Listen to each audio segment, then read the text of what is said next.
Muy buenos días a todas y todos.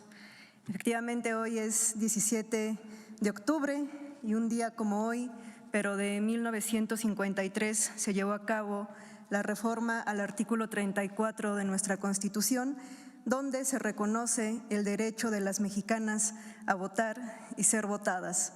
El primer comentario que me gustaría emitir al respecto es que muchas veces o frecuentemente enunciamos un día como hoy como cuando se le otorgó el voto a las mujeres. Y no fue una concesión, no se otorgó, no se concedió, sino que fue el producto de una lucha de decenas de miles de sufragistas mexicanas. Fue una lucha de décadas que terminó en la conquista de este derecho. Entonces, incluso en la forma de nombrarlo, es importante que dejemos de decir que se nos otorga o que fue una concesión, porque fue el producto de una conquista y fue el producto de una lucha que, como les decía, pues tuvo décadas de organización de distintas sufragistas y en distintas entidades. Y bueno, este derecho de estricta justicia, como lo enunció Ermila Galindo en su momento, pues tiene una larga trayectoria y les invito a ver esta cápsula para tener algunos nombres y algunos momentos claves de la lucha sufragista de las mujeres mexicanas.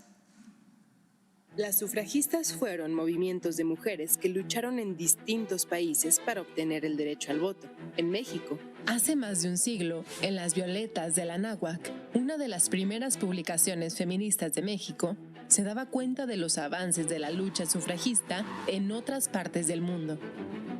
Más tarde, en 1916, cientos de mujeres organizaron el primer Congreso Feminista en Yucatán.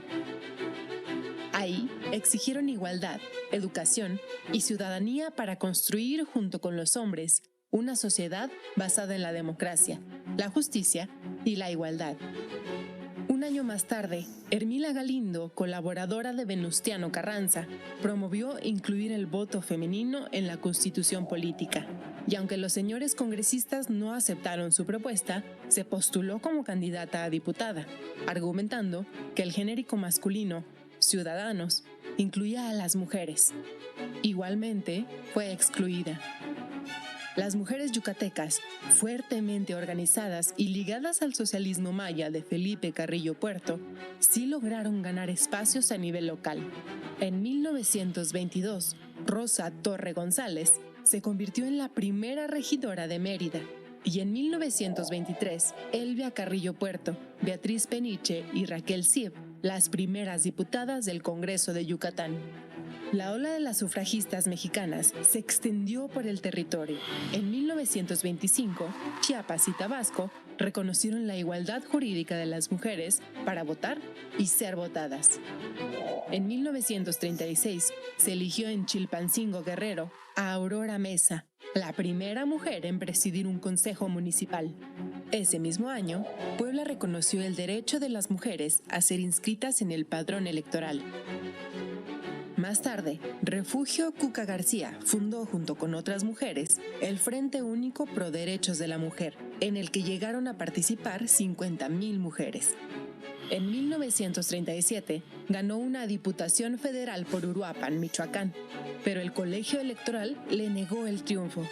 Protestó con una huelga de hambre de 11 días frente a la residencia presidencial de Los Pinos. Fue hasta 1947 que se publicó la adición al artículo 115 de la Constitución para otorgar el derecho de las mujeres a votar, pero únicamente en elecciones municipales. En 1952, Amalia González Caballero y Margarita García Flores emprendieron una gira por todo el país, con el fin de recabar la firma de más de 500,000 mujeres para hacer la petición formal de igualdad de derechos políticos. En abril, se organizó además una Asamblea Nacional Femenil en la Ciudad de México, en el marco de la campaña presidencial de Adolfo Ruiz Cortines, en la que participaron cerca de 20,000 mujeres que exigían el derecho a votar y ser votadas. Finalmente, el 17 de octubre de 1953 se publicó la Reforma Constitucional que reconoció la ciudadanía plena de las mujeres y su derecho a votar y ser votadas a nivel federal. Debemos a todas esas mujeres que durante décadas lucharon tenazmente que hoy tengamos un país más democrático, justo e igualitario, gobernado por primera vez en su historia por una mujer presidenta. Así es, y yo como mujer, como maestra, pues me siento muy honrada de que me está tocando vivir este momento, porque además me ha tocado historiar a las mujeres de la independencia, de la revolución, las del movimiento sufragista mexicano, y hoy puedo dar cuenta de la primera presidenta electa de nuestro país. Les digo, es un momento histórico. ¿Por qué? Porque reflexionemos de esta manera. El 17 de octubre de 1953 se da esta reforma que reconoce el derecho de las mexicanas a votar y ser votadas. Va a ser hasta 1979 que vamos a tener a la primera gobernadora del país por parte de Colima. Vean cuánto tiempo tuvo que pasar. A partir de ese 1979, con esta gobernadora en Colima, hasta el año 2018 hubo 8 gobernadoras, del 79 a 2018. El día de hoy vamos a terminar el año con 13 gobernadoras en nuestro país, 13 gobernadoras y la primera presidenta mexicana.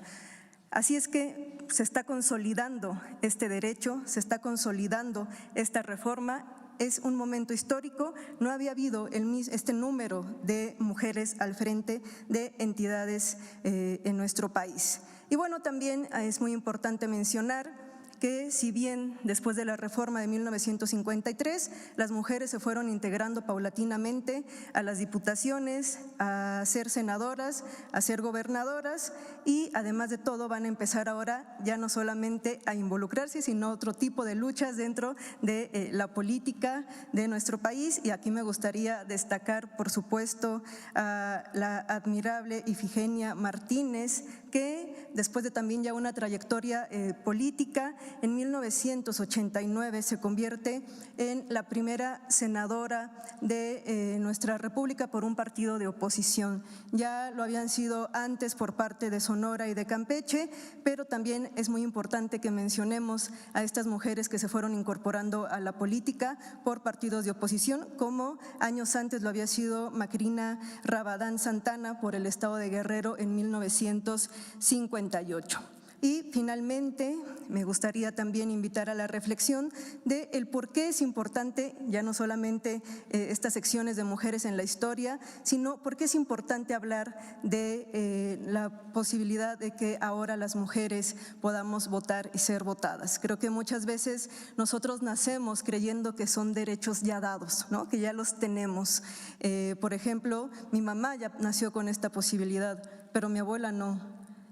Y el dar cuenta de que somos producto de la lucha de nuestras antecesoras hace que nos responsabilicemos de esos derechos, hace que los ejerzamos, porque nos damos cuenta de que no fue algo dado, fue algo luchado y fue conquistado, nos responsabilizamos de ellos y nos comprometemos con los derechos que todavía faltan por consolidar y que sean una realidad para todas las mexicanas. Estoy segura en este momento que Ermila Galindo, Elvia Carrillo Puerto, Refugio Cuca García, las miles de mujeres que conformaron el Frente Único Pro Derecho de las Mujeres, Esther Chapa, están muy orgullosas, muy felices. Espero estén descansando cuando vean que se está volviendo una realidad por lo que ellas tanto se pronunciaron y lucharon de distintas maneras. Les voy a hacer también la invitación de que puedan consultar este libro que se editó el año pasado como parte del 70 aniversario de esta reforma constitucional. Está de descarga gratuita en la página del Instituto Nacional de Estudios Históricos de las Revoluciones de México. ¿Cuál es la importancia de este libro? Que contiene el archivo histórico de la lucha sufragista de las mexicanas. Pueden ustedes buscar su entidad, son los memorándums, oficios, telegramas, cartas que se estuvieron mandando a diputados, a los congresos para exigir este reconocimiento. Entonces es un material de descarga, vamos a también hablar más adelante de él, porque son casi 800 hojas lo que comprende el archivo de la lucha sufragista, que está alojado en el archivo histórico de la Cámara de Diputados. Entonces esta es una selección, la pueden ustedes consultar de manera gratuita, y si quieren ver la firma en original de Elvia Carrillo Puerto, de Margarita Robles, pues es un muy buen material para que ustedes vean estas fuentes primarias y vean cómo argumentaban ellas este derecho de estricta justicia. Es cuanto, Presidenta, y es un honor.